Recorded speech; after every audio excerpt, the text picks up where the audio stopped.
Greetings in Jesus' name. Before I start, I would like to read 1 Corinthians chapter 13. Though I speak with the tongues of men and of angels and have not love, I am become as sounding brass or a tinkling cymbal. Though I have the gift of prophecy and understand all mysteries and all knowledge, and though I have all faith so that I could remove mountains and have not love, I am nothing.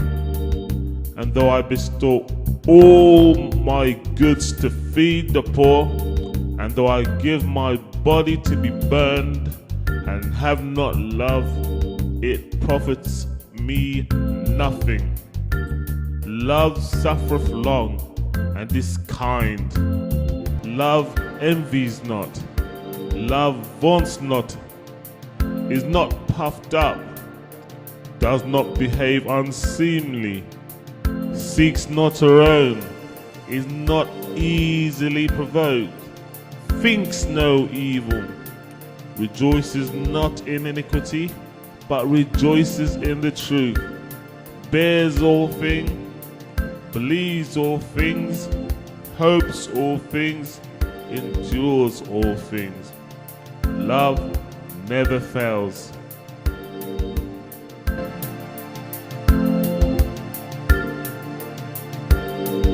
But then he was showing me, in the middle of the street, there was this one barren spot. It's all asphalt. Cars are going by, but there's one, brick spot. And he says that's the spot where they burned Cranmer and Ridley and Latimer to death, where believers killed these guys for their faith. Believers killed Christians for their faith? This is utter lunacy. Only if they were believers in Satan would such a statement make any sense. He was telling me about the architecture in some of these buildings where he says, what's sad is our buildings are an indictment against us. Indictment against you, not against the body of Christian believers. He says, in some of these buildings, you'll see these little slits on the walls that were built in that way. And these were called squint holes because the church did not allow lepers into their buildings. And so there were these little holes that they could stand outside and they could squint and just kind of see what was going on inside. And he goes, it's just embarrassing. We started talking about the Crusades, and he was explaining how embarrassing it was, just the conduct of some of these Christians who were killing in the name of Christ. He talked about slavery and how it was the church that was fighting for slavery. Yes, the church was the main advocate for slavery, but the true body of believers, the Christians, were opposed to it. And they were always in the minority.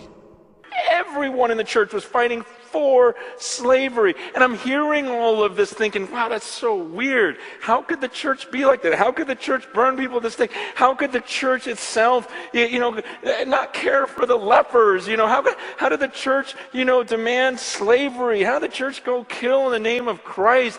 That's so sick. I've been reading this book by Erwin Lutzer, and he was talking about, there's this testimony of this guy who was around during the Holocaust, and he talked about how his church backed up to the railroad tracks.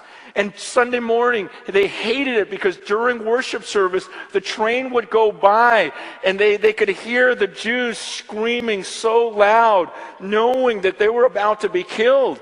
And these guys are in the church, and they said every time they heard that train coming, they would pull out the hymnals and start singing hymns.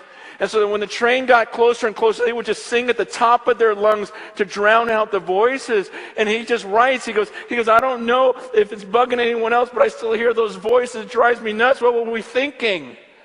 And so, I'm hearing all of this stuff, I'm reading this stuff, and I'm just going, gosh, that's so weird. That's so embarrassing that that's our heritage. Embarrassing? No. Embarrassing is walking down the road with your zip undone. Why is Francis Chan making light of evil works? It doesn't make no sense to me. That these are the people that call themselves followers of Christ. But then for the first time I thought, if I lived there, would I have been able to stand against everyone and say, no, this is weird, this is wrong? Yes, he's right about it being wrong. But weird? No. Weird is putting your left foot in your right shoe and your right foot in your left shoe and going for a walk. This is not biblical. Could I have done it? And then I started thinking, wait, what is weird about us right now? Weird does not mean it is sinful or wrong. It just means unusual, not the norm. That maybe we don't see. Because when everyone is doing it, you don't understand that it's weird till later in life. Then you look back and go, wow, that was weird. And I was sucked into that. I didn't even think about it. I never looked at it biblically. You don't understand it's weird till later in life. Francis Chan is not making any sense whatsoever here. Let's substitute the word weird with wrong. Then it makes a bit more sense. You don't understand it's wrong till later in life. What kind of standard does this guy set himself? I know that Francis Chan's mother died at his birth. His father died when he was a teenager, I think about 13. And my heart goes out to anyone who faces such tragedies. But surely, he must have a conscience. Even non-Christians, you don't need to wait till later on in life to find out something is wrong. You can find out when you're a child that something is wrong. But it made me look back and go, okay, what's going to be weird about my generation and growing up in California in the church for the last 20, 30 years? 50 years from now, if they look back at that generation, what will be weird biblically? Think about this. That was the first time I thought about it. Because I was away from America and I'm looking back and I'm going, okay, what is going to look weird? If I was reading about the church in the U.S. in this book, and I read about a church, think about a church where you go, wow, in this country during this time, man, people would go from church to church based upon a speaker and his style of teaching, and that people would leave because of music. And the style of music, or they sang too long? Really? Is he equating slavery and the Holocaust, the martyr of Christians, with church hopping? Seriously? His moral standard is far too low for me. It's disgusting. Or people would leave because of service times, or they'd get in a fight with one person and go to another place, and this place had better childcare, this place had a bowling alley, this place, you just, seriously, if you read that, wouldn't you go, that is so weird. That is so strange. And these people would sing and make, all sorts of money through their books and through their songs and everything else. Meanwhile, there's people that are dying right down the street. Meanwhile, people are starving to death. Meanwhile, people are just looking for clean water. Kids getting raped, everything else.